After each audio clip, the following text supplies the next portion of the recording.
Fast फुडमा र अब ट्राई गर्दैछु फर्स्ट बाइट। बजेट पनि खान सक्नेहरूको लागि चाहिँ अकर्डिङ देयर प्राइस मतलब। हेलो फ्रेन्ड्स, तपाईँ सबैहरू कस्तो हुनुहुन्छ? उम्मेद गर्छु सबैजना राम्रो हुनुहुन्छ र फेरि आइरहेको छु एउटा प्रमोसन भिडियो लिएर। र प्रमोसन कसको भिडियोको हो भने हाम्रै यहाँको भाइको, र भाइको नाम हो विजय। र भाइले एउटा खोलिरहेको छ दोकान जसको प्रमोसनको लागि म जाँदैछु र भाइले मलाई इन्भाइट गर्नुभएको छ कि आउनुहोस्। र मलाई चाहिँ प्यारले भन्नुहुन्छ भाउजू भनेर, र आउनुहोस् भाउजू मेरो पनि दोकानलाई यसो दोकानमा आइदिनुहोस्। र भाइले मलाई एकदमै माया गरेर चाहिँ म चाहिँ जान लागेको। र भाइ चिरनीकै हुनुहुन्छ र दोकान चाहिँ छ मेटलीमा, त्यही भनेर म तपाईँहरूलाई डाइरेक्टली देखाउने छु मेटलीमा कहाँ के छ भनेर। डाइरेक्ट राम्रो गरेर लोकेसनहरू सबै तपाईँहरूलाई म देखाउने छु। र फिलहाल चाहिँ म निस्किहाल्दैछु घरबाट। म डाइरेक्टली तपाईँहरूलाई मेटलीबाट चाहिँ लोकेसन कहाँ छ, भाइको दोकान के छ त्यो एकदमै राम्रोसँगले देखाउने छु र भिडियो अगाडि हेर्नु होला। र फाइनली म आइपुगेँ इङनङ हस्पिटल, मेटलीको जो हो इङनङ हस्पिटल त्यसको अलिकति तल नै छ यहाँनिर विदिशा फास्ट फुड। फाइनली म आइपुगेँ मेटलीमा र म अहिले कहाँ छु भने म छु ठिक राष्ट्रभाषा स्कुलको जो मेन बाटो छ र इङनङको बाटोको बिचमा। र मैले जो भने भाइको फास्ट फुडको दोकान छ र फास्ट फुडको नाम हो, दोकानको नाम हो विदिशा फास्ट फुड। र त्यो चाहिँ कहाँ छ भने यो उँभो छ र यो चाहिँ माथि छ, र जहाँ चाहिँ म तपाईँहरूलाई बिस्तारै बिस्तारै र अलिकति राष्ट्रभाषा स्कुलदेखि अलिकति अगाडि बढ्नु भयो भने नै बाटो छेउमै तपाईँले पाउनुहुनेछ। ठिक राष्ट्रभाषादेखिको अलिकति माथि आएपछि जो मैले बाटो देखाएँ त्यहाँदेखिको आउँछ यहाँनिर चाहिँ भाइको फास्ट फुडको दोकान जो चाहिँ यहाँनिर छ र त्यसको नाम हो विदिशा फास्ट फुड। र अब चाहिँ म एन्टर गर्नु जाँदैछु त्यहाँनिर र के छ एकदम तपाईँहरूलाई स्लोली देखाउनु जाँदैछु। र त्यहाँ के छ र भाइले के बनाएको छ, भाइकोमा के पाउँछ त्यो सबै इन्क्वायरी चाहिँ अब सँगै मिलेर गर्नुपर्छ। अब जाउँ भाइको नेरी।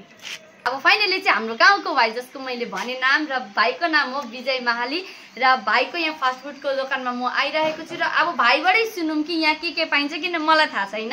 र भाइले प्रमिस गर्नुभएको छ कि यहाँको एउटा चाहिँ छ अरे आइटम जो चाहिँ एकदमै स्पेसल आइटम छ, त्यो चाहिँ म तपाईँहरूलाई एकदमै खाएर बताउनेवाला छु कस्तो के लाग्छ। अब भाइकै मुखबाट सुनौँ कि यहाँ के पाइन्छ, के सुविधा छ, के छैन। अब चाहिँ भेटौँ हाम्रो भाइसँग, आउनु होला। र यहाँ हुनुहुन्छ हाम्रो भाइ विजय। विजय भाइले चाहिँ अब एक दुई शब्द भन्नुहुन्छ कि यहाँ के पाइन्छ र के फेसिलिटी छ कस्तो के भनेर। अब विजय भाइकै मुखबाट चाहिँ सुनौँ हामी। चिकन मोमो चाउमिनहरू सबै कुरो पाउँछ, फास्टफुडमा पाउने सबै कुरो पाइन्छ। तर यहाँनिरको सबैभन्दा राम्रो र बेस्ट क्वालिटी चाहिँ हाम्रो यहाँ चिकन मोमो पाउँछ, एकदमै राम्रो पाउँछ। तपाईँहरू सबैतिर ट्राई गरेर एकपल्ट यहाँ पनि ट्राई गर्नुहोस्। यहाँको जस्तो चिकन मोमो अरू कहीँतिर पाउँछ जस्तो लाग्दैन, एकपल्ट चाहिँ जरुर ट्राई गरिदिनु होला। र यहाँ हाम्रो विजयले चाहिँ के भन्नुहुँदैछ भने मेरो चाहिँ एकदमै खास देवर हो, त्यही भनेर म चाहिँ एकदमै नामले बोलाउँदैछु। र भाइले भन्नुहुँदैछ कि यहाँ पाउँछ चिकन मोमो चाहिँ एकदमै बेस्ट, एकदमै उनले चाहिँ भन्नुहुँदैछ कि यहाँको चिकन मोमो जस्तो चाहिँ अरू काहीँ छैन। त्यही भनेर तपाईँहरूलाई ट्राई गर्नु मन लागेको छ भने चाहिँ यहाँ आउनु सक्नुहुन्छ। यहाँ अझै धेरै कुछ फेसिलिटी पनि छ। र यहाँको दोकानको लोकेसन जो मैले भने त्यो तपाईँहरूले गुगलमा सर्च गर्दा पनि पाउनुहुनेछ। र एकदमै तपाईँहरूले यहाँ आउनु सक्नुहुनेछ। यहाँनिर जति भएको आइटम जो फास्ट फुडमा आउँछ त्यो पाइन्छ। र प्लस यहाँनिर के छ भने यहाँनिर छ तपाईँहरूलाई डेलिभरीको पनि सुविधा। र हाम्रो यताको है हामी यहाँ लोकल एरियाभरि चाहिँ मेटली एरियाभरिमा हामी डेलिभरी पनि गर्न सक्छौँ होइन। अनि मिनिमम चाहिँ 200 एबभ चाहिँ हुनु पर्यो अर्डर। र भाइको कुरा हो कि कसैले होम डेलिभरी केही लिनु छ भने जस्तो फास्ट फुडमा चाउमिन मोमो थुक्पा जे पनि आइटमहरू फास्ट फुडको अन्डरमा आउँछ त्यो छ भने चाहिँ मिनिमम 200 रुपियाँको अर्डर गर्नुभयो भने चाहिँ भाइले चाहिँ घरमै होम डेलिभरी पनि गराइदिनु सक्नुहुनेछ। त्यही भनेर कसैलाई घर बसी खानु मन लागेछ मिठो भन्यो भने चाहिँ तपाईँले होम डेलिभरीको पनि सुविधा यहाँ पाउनुहुनेछ। र धेरै आइटममा चाहिँ भन्नुभएको छ कि चिकन मोमो चाहिँ एकदमै बेस्ट छ, त्यही भनेर त्यो चाहिँ म स्पेसली भाइले मलाई एकदमै अफर गर्नुभएको छ कि चिकन अगाडि म फिडब्याक दिनेवाला छुइनँ। त्यही भनेर अब चाहिँ ट्राई गरौँ होला चिकन मोमो। र मेरो हातमा छ यहाँको स्पेसल चिकन मोमो। र अब चाहिँ म तपाईँहरूलाई खाएर एकदमै जेन्युइन रिभ्यू दिनेवाला छु कि यसको टेस्ट कस्तो हुँदो रहेछ र के हुँदो रहेछ। र म ट्राई गर्नेलाई चाहिँ अब चिकन मोमो र ट्राई गर्दैछु फर्स्ट बाइट।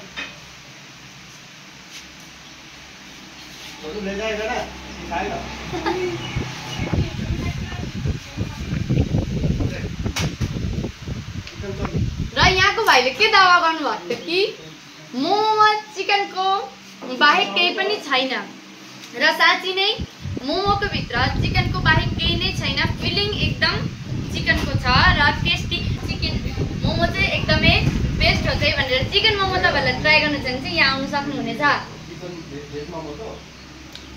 र फाइनली मैले ट्राई गरिसकेँ र साँच्ची नै मोमो टेस्ट एकदमै राम्रो छ र तपाईँहरूले ट्राई गर्नु सक्नुहुन्छ यहाँ आएर। र प्राइसको लागि चिन्ता नगर्नु होला, प्राइस एकदमै रिजनेबल छ। एकर्डिङ तपाईँहरूको प्राइस नै यहाँ छ र तपाईँहरूले यहाँ आएर एकदमै आफ्नो एकर्डिङ बजेट पनि खान सक्ने हुनेछ। र विदिशा फास्टफुडमा हुने जति सबै आइटम नै पाउनेछ। त्यो बाहेक रहेको छ टी कफीहरूको पनि सुविधा। साथै तपाईँहरूलाई केही अरू नै खानेकुरा खानु छ भने पनि त्यो पनि त्यहाँनिर अर्डर दिनुभयो भने उनीहरूले एकदमै तपाईँहरूको लागि प्रिपेयर गरिदिनुहुन्छ। र आज चाहिँ एकदमै फ्रेस कतिवटा बनिएको थियो र साथमा यहाँनिर बनेको थियो भेज मोमो, चिकन मोमो र एकदमै तातो बनिदिएको थियो। र यो छोडेर पनि यहाँनिर चिकन चप, ब्रेड, योहरू बर्गरहरू पनि एकदमै एभाइलेबल छ। जो चाहिँ तपाईँहरूले यहाँ आउनुभयो भने एकदमै थाहा पाउनुहुनेछ कि यहाँ अरू के पाइन्छ भनेर। र फ्राई मोमो जति पनि veg item, non veg item सबै नै यहाँ पाउनेछ र यहाँ बस्नेको सुविधा पनि एकदमै राम्रो हुनेछ। त्यही भनेर कसैलाई आउनु छ भने तपाईँहरूले यहाँनिर आउनु सक्ने हुनुहुन्छ। र कन्ट्याक्ट नम्बर मैले दिइरहेको छु, फोन गरेर तपाईँहरूले यसो के थाहा गरेर पनि आउँदा हुन्छ। यो छोडेर पनि यहाँ रहेछ कोल्ड ड्रिङ्क्सहरूको पनि एकदमै बन्दोबस्त रहेको छ। पनि तपाईँहरूको अर्डर हुन्छ यहाँनिर एकदम फ्रेस बनिनेछ। कुनै चिज पनि पहिलेदेखिको यहाँनिर बनाएर राख्ने छैन। यहाँ तपाईँहरूको अर्डर हुन्छ त्यसपछि बनिनेछ र यहाँनिर बनाउने पनि हाम्रो हुनुहुन्छ। बाहिरबाट एकदमै जान्ने हाम्रो गाउँकै दाजु हुनुहुन्छ र दाजुलाई पनि म छ्यास्सै तपाईँहरूलाई यहाँ देखाइदिँदैछु। दाजु चाहिँ अलिक बिजी हुनुहुन्छ किनकि यहाँ हुनुहुन्छ हाम्रो मेन सेफ चाहिँ यहाँ हुनुहुन्छ र दाजु एकदमै बिजी हुनुहुन्छ। त्यही भनेर र मेनली यहाँ हाम्रो स्पेसली स्टुडेन्ट्सहरू यो बाटो एकदमै गइरहनुहुन्छ। त्यही भनेर स्टुडेन्ट्सहरूको लागि चाहिँ एकर्डिङ देयर प्राइस मतलब एकदमै उनीहरूलाई सुइटेबल हुने प्राइसमा छ र नानीहरू पनि स्टुडेन्ट्सहरू पनि आएर यहाँनिर आफ्नो बजेट वाइज अर्डर गरेर खानु सक्ने हुनुहुन्छ। त्यही भने स्टुडेन्ट्सहरूलाई पनि एकदमै छुट छ र क्वान्टिटी एकदमै ज्यादा छ। मतलब ज्यादा मात्रामा अरू जग्गाभन्दा चाहिँ यहाँनिर अलिकति ज्यादा मात्रामै दिने गर्ने हुनेछ र स्टुडेन्ट्सहरूलाई पनि आउनु मन छ भने यहाँ आउनु सक्नुहुन्छ। तपाईँहरूले यहाँनिर प्राइजहरूको एकर्डिङ एकदमै सबै कुरा पाउने हुनेछ, फेसिलिटी सबैको पाउनुहुन्छ। त्यही भनेर कसैलाई ट्राई गर्नु छ भने चाहिँ यहाँ आउनु होला। यहाँको स्पेसल चाहिँ छ चिकन मोमो। त्यही भनेर चिकन मोमो चाहिँ एकचोटि चाहिँ ट्राई गर्नु होला। बाँकी यो बाहेक पनि धेरै कुराहरू यहाँनिर पाइन्छ र मेन पाइन्छ एकदमै फ्रेस। मतलब कुनै चिज पनि बनाएर राखेको हुँदैन, तातो दिने हो र खाने हो। त्यही भन्दै र यसको यहाँ भएको नम्बरहरू सबै म तपाईँहरूलाई एकदम डिस्क्रिप्सनमा दिनेवाला छु, जोबाट कन्ट्याक्ट गरेर तपाईँहरूले इजिली सोध्नु पनि सक्ने हुनेछ कि यहाँ कस्तो के भनेर। र दुईजना यहाँ जो भाइ हुनुहुन्छ मेन भाइ हाम्रो विजय र यहाँ हुनुहुन्छ जो हाम्रो सेफ बनाउने, दुईजनाको बिहेभियर चाहिँ यति राम्रो छ कि तपाईँहरूले एकचोटि आउनुहोस् होला। तपाईँहरूलाई व्यवहारले गर्दा पनि यहाँ मन लाग्छ। त्यही भन्दै आजको ब्लग यहीँ एन्ड गर्दैछु। कतिवटा डिस्क्रिप्सनमा म कति के छ नम्बरहरू सबै तपाईँहरूलाई दिनेवाला छु, जसले तपाईँहरूले इजिली यहाँनिर कन्ट्याक्ट गर्नु सक्नुहुनेछ र आएर आफ्नो मन परेको कुराहरू खान सक्नुहुन्छ। र यही भन्दै आजको भिडियो यहीँ म एन्डिङ गर्दैछु। यतिसम्म हेर्नुको लागि थ्याङ्क यू, बाई बाई। र आजको भिडियो यहीँसम्म।